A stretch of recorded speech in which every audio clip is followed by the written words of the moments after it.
Bonjour, j'ai pris beaucoup de plaisir à préparer ces capsules méditatives. Cette semaine, nous allons étudier ensemble la sagesse de Dieu dans l'épître aux Corinthiens, la première épître aux Corinthiens. Aujourd'hui, nous allons parler de la sagesse révélée et nous allons lire 1 Corinthiens 4 à partir du verset 1. Vous devez donc nous considérer comme des serviteurs du Christ, chargés de gérer les vérités secrètes de Dieu. Tout ce que l'on demande à un gérant, c'est d'être fidèle. Pour ma part, peu importe que je sois jugé par vous, par un tribunal humain, je ne me juge pas non plus moi-même. C'est pourquoi ne portez pas de jugement sur personne avant le moment fixé. Attendez que le Seigneur vienne. Il mettra en lumière ce qui est caché dans l'obscurité et révélera les intentions secrètes du cœur des hommes. Alors, chacun recevra de Dieu la louange qui lui revient. L'Église est le lieu de dépôt de la sagesse de Dieu. Mais ce n'est pas parce que l'Église est le lieu de ce dépôt que l'Église n'a pas des résistances par rapport à la sagesse de Dieu. J'en cite juste 3. L'aveuglement spirituel qui contourne la repentance. Le manque de sensibilité qui évite la prière qui nous confronte au Dieu vivant. Ou tout simplement la sagesse humaine qui cherche à échapper au regard de Dieu en développant ses propres principes.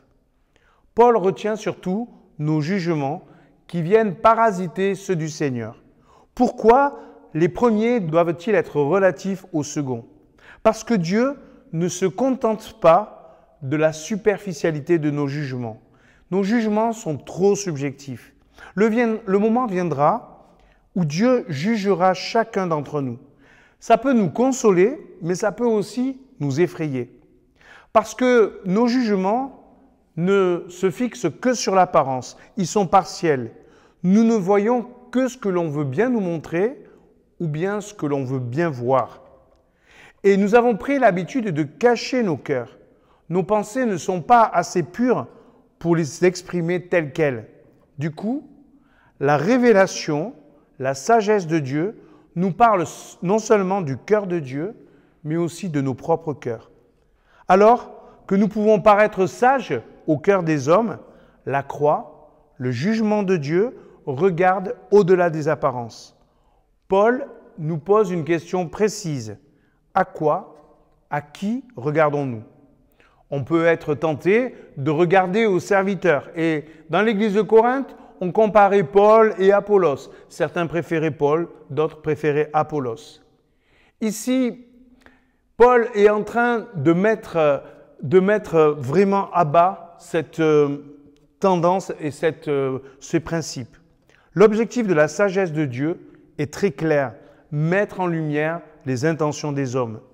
Les hommes ont du mal avec la révélation de Jésus parce qu'elle se confronte à leur stratégie d'évitement.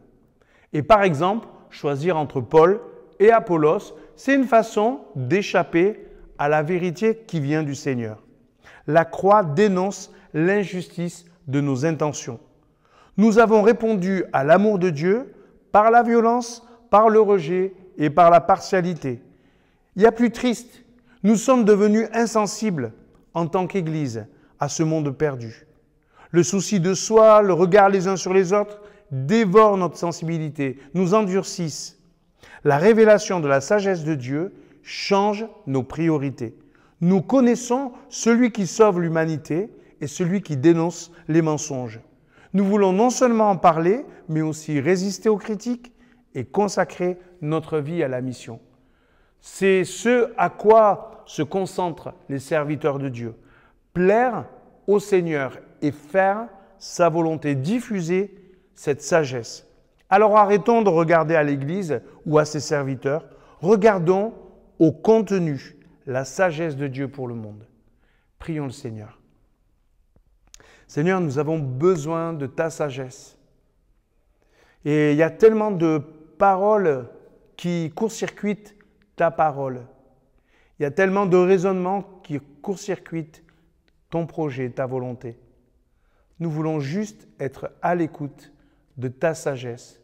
C'est elle qui nous révèle d'abord la difficulté de notre propre cœur, mais aussi qui nous révèle comment vivre conformément à ta volonté. Alors oui, Seigneur, nous voulons ce matin entendre ta parole. Amen. Bonne journée à chacun et à demain.